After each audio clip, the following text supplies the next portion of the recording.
Seja bem-vindo a mais um encontro com a palavra. Estamos terminando o estudo da carta de Paulo aos Gálatas. Paulo encerrou esta carta contrastando as obras da carne e o fruto do Espírito. Ouça a comparação que ele fez destas duas forças que lutam entre si no crente. As obras da carne são manifestas: imoralidade sexual, impureza e libertinagem, idolatria e feitiçaria, ódio, discórdia, ciúmes, ira, egoísmo, dissensões, facções e inveja, embriaguez, orgias e coisas semelhantes. Eu os advirto como antes já os adverti: aqueles que praticam essas coisas não herdarão o reino de Deus. Mas o fruto do Espírito é amor, alegria, paz, paciência, amabilidade, bondade, fidelidade, mansidão e domínio próprio. Contra essas coisas não há lei. Agora que já estamos chegando ao final do estudo da carta de Paulo aos Gálatas, podemos concluir que o seu enfoque era o Evangelho. Os Gálatas estavam pervertendo o Evangelho que Paulo tinha pregado. Os judeus legalistas iam onde Paulo já tinha pregado e pregavam um evangelho diferente. No capítulo 1, Paulo enfocou o evangelho absoluto. No segundo, o evangelho ao contrário. No terceiro, ele colocou o evangelho em perspectiva. E no quarto, ele nos apresentou o evangelho alegorizado. Mas quando chegamos ao capítulo 5 e depois ao 6, nós nos deparamos com a abordagem do evangelho da colheita. Desta vez, Paulo usa a metáfora da semeadura e da colheita. Paulo usa a mesma alegoria que Tiago usou em sua epístola. O fruto da justiça semeia-se em paz para os pacificadores. Em outras palavras, a justiça vem à nossa vida se semearmos as sementes certas no jardim dela. Podemos semear sementes boas ou ruins. Paulo afirma que no jardim da vida temos dois potenciais. Podemos plantar as obras da carne ou os frutos do Espírito. Quando as sementes do Espírito são plantadas no jardim da nossa vida, o resultado é Gálatas 5:22 e se chamam fruto do Espírito. Ouça com atenção o que Paulo fala nos versículos 16 a 26 do capítulo 5 de Gálatas. Vivam pelo Espírito, de modo nenhum satisfarão os desejos da carne. Pois a carne deseja o que é contrário ao Espírito, e o Espírito o que é contrário à carne. E preste bem atenção nisso. Eles estão em conflito um com o outro, de modo que vocês não fazem o que desejam. Mas, se vocês são guiados pelo Espírito, não estão debaixo da lei. Ora, as obras da carne são manifestas: imoralidade sexual, impureza e libertinagem, idolatria e feitiçaria, que são atividades com espíritos demoníacos, ódio, discórdia, ciúmes, ira, egoísmo, dissensões, facções e inveja, embriaguez, orgias e coisas semelhantes. Eu os advirto, como antes já os adverti: aqueles que praticam essas coisas não herdarão o reino de Deus. Mas o fruto do Espírito é amor, alegria, paz, paciência, amabilidade, bondade, fidelidade, mansidão e domínio próprio. Contra essas coisas não há lei. Os que pertencem a Cristo Jesus crucificaram a carne, com as suas paixões e os seus desejos. Se vivemos pelo Espírito, andemos também pelo Espírito. Não sejamos presunçosos, provocando uns aos outros e tendo inveja uns dos outros. Esta passagem em que Paulo contrasta o fruto do Espírito com as obras da carne é demais. Paulo continua no capítulo 6, contando que o encontro com Jesus e com seu evangelho absoluto se dá na cruz. Ele conta sobre seu encontro com Jesus Cristo na cruz. Quanto a mim, que eu jamais me glorie, a não ser na cruz de nosso Senhor Jesus Cristo, por meio da qual o mundo foi crucificado para mim e eu para o mundo. O que Paulo está falando nos capítulos 5 e 6 de Gálatas é que quando entendemos o Evangelho de Jesus Cristo e temos um encontro com Ele aos pés da cruz, passamos a ter dentro de nós estes dois potenciais.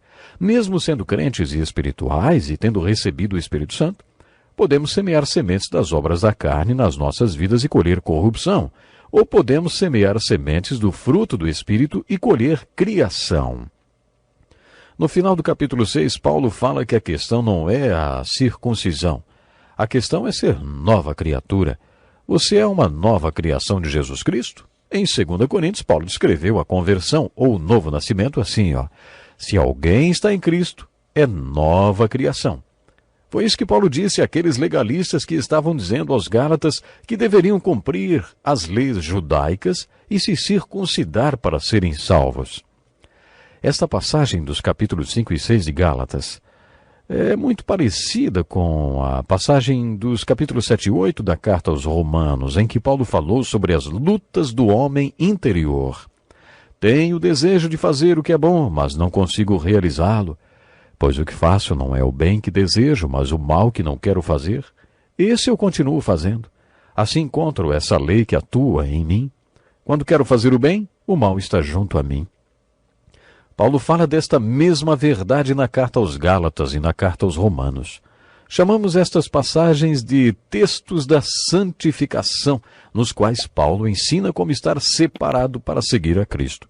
Todas elas têm esse objetivo. Você pode semear as sementes certas no jardim da sua vida e colher criação chamada de vida eterna. A vida eterna é uma qualidade de vida eterna aqui nessa dimensão terrena e também a vida eterna para sempre na próxima dimensão, resultado de você ter semeado as sementes certas no jardim da sua vida. Por isso essas passagens foram escritas. Elas são muito reais e nos ensinam que, quando recebemos o Espírito Santo, nossa carne, nossa natureza humana, sem o cuidado de Deus, não é erradicada nem arrancada de nós. O mal está presente em você, conforme Paulo afirma em Romanos 7. Aqui em Gálatas 5, ele diz que estas duas naturezas estão em conflito dentro de você. Você nunca fica livre da pressão desta guerra no seu interior. Esta batalha diária em nosso homem interior é real. Há muitos anos o chefe de uma tribo de índios tinha se convertido e o missionário que o tinha levado a Cristo voltou à tribo para uma visita. O missionário perguntou como iam as coisas e o chefe disse: "É como se existisse dois cachorros, um branco e um preto, brigando dentro de mim." O missionário perguntou qual dos dois estava ganhando a luta. O chefe respondeu: "Depende de qual eu alimento melhor." Olha só que princípio teológico importante, hein? Paulo está nos dizendo que temos duas naturezas em nosso homem interior, a carne e o espírito. Eles estão em guerra porque são contrários um ao outro. Existe um conflito acontecendo no homem interior de cada discípulo de Jesus. Muitos textos bíblicos que são usados em pregações evangelísticas foram escritos num contexto de ensino para os crentes. No Sermão da Montanha, Jesus fala sobre o caminho largo e sobre o caminho estreito. Muitos pregam sobre este texto dando uma conotação evangelística. Dizemos aos pecadores: você está no caminho largo que leva ao inferno, você precisa entrar no caminho estreito que leva para o céu. Quando estudamos o Sermão da Montanha, aprendemos a lição que foi dada aos discípulos, que mostra como ser parte da solução de Jesus Cristo e parte da resposta de Jesus Cristo para os problemas deste mundo. Jesus lhes disse que, como discípulos dele, eles poderiam achar que existia um jeito fácil de ser parte da sua solução. Eles poderiam andar pelo caminho largo e seguir o caminho com menos obstáculos, mas eles nunca seriam parte da sua solução desta forma. O caminho largo não leva a lugar nenhum. No capítulo 6 de Gálatas encontramos outro texto que é muito usado em pregações evangelísticas. São os versículos 7 e 8. Não se deixe enganar, de Deus não se zomba, pois o que o homem semear, isso também colherá. Quem semeia para a sua carne, da carne colherá destruição, mas quem semeia para o Espírito, do Espírito colherá a vida eterna. Esta é uma opção que os crentes, quem é espiritual, tem. Paulo disse aos coríntios que o homem natural não recebeu o Espírito, por isso ele não pode entender as coisas espirituais. Um cachorro late porque é um cachorro. Um pecador peca porque é um pecador. É um homem não espiritual. O que mais ele poderia fazer se não pecar? Mas vocês que são espirituais, Paulo diz, podem escolher entre andar na carne ou andar no espírito. Paulo diz que quando um homem espiritual anda na carne, ele é carnal. Você não tem de viver na carne, nem de andar na carne, nem de produzir obras da carne, mas pode escolher fazer isso porque é uma criatura com liberdade de escolha. Paulo diz que nós que somos espirituais devemos viver e fazer tudo no espírito. Devemos plantar sementes espirituais nas nossas vidas e produzir fruto do Espírito porque temos o potencial para isso. Quando Paulo escreveu a segunda carta aos Coríntios, usou uma frase que tem sido um desafio na minha vida desde que eu me converti. Graças a Deus que sempre me conduz vitoriosamente em Cristo. O escritor e fundador de um instituto bíblico no estado americano da Carolina do Norte, Robert McQuilkin, escreveu um livro intitulado Sempre em Triunfo. Quando seu filho se tornou presidente desse instituto, disse-me que, quando pequeno, sempre viu seu pai em triunfo espiritual, sempre andando vitoriosamente com Cristo. Ele nunca o viu bravo, fora de controle, emburrado ou deprimido. Ele estava sempre vitorioso. Em seu livro, Robert McQuilkin afirma que é possível andar sempre vitoriosamente. Pela graça de Deus, ele conseguiu. Tenho 5 filhos e, infelizmente, e para minha vergonha, eles não podem dizer o mesmo de mim. Eles já me viram mais de uma vez fora da posição de vitória. Não que eu deva ser assim, só estou sendo honesto e transparente, confessando que não foi sempre que eu andei vitoriosamente. Mas creio de todo o meu coração que poderia ter andado sempre vitoriosamente. As Escrituras dizem que isso é possível. Você não precisa pecar. Devemos andar vitoriosamente, esta é a regra para o crente, para a pessoa espiritual. O anormal é falhar. Uma vez um fazendeiro me disse que se uma ovelha cair na lama, grita desesperada porque detesta a lama. O porco também vai gritar, mas de prazer, porque ele adora a lama. Esta é a diferença entre o homem espiritual e o homem natural.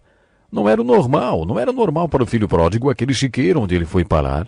Quando ele decidiu voltar para a casa de seu pai, lemos que ele caiu em si e disse para si mesmo: eu não pertenço a esse chiqueiro porque não sou um porco, sou um filho. Paulo afirma que o normal na vida cristã é o fruto do Espírito. As obras da carne não devem ser a regra para alguém que nasceu de novo, embora essa pessoa acabe produzindo também obras da carne. Podemos acabar fazendo qualquer uma dessas obras da carne, mas elas não são a regra para nós que nascemos de novo. Todo crente deve viver, pela graça de Deus, uma vida santificada. Gostaria que você pensasse nisso profundamente e não perca o próximo programa Encontro com a Palavra. Deus lhe abençoe e até lá.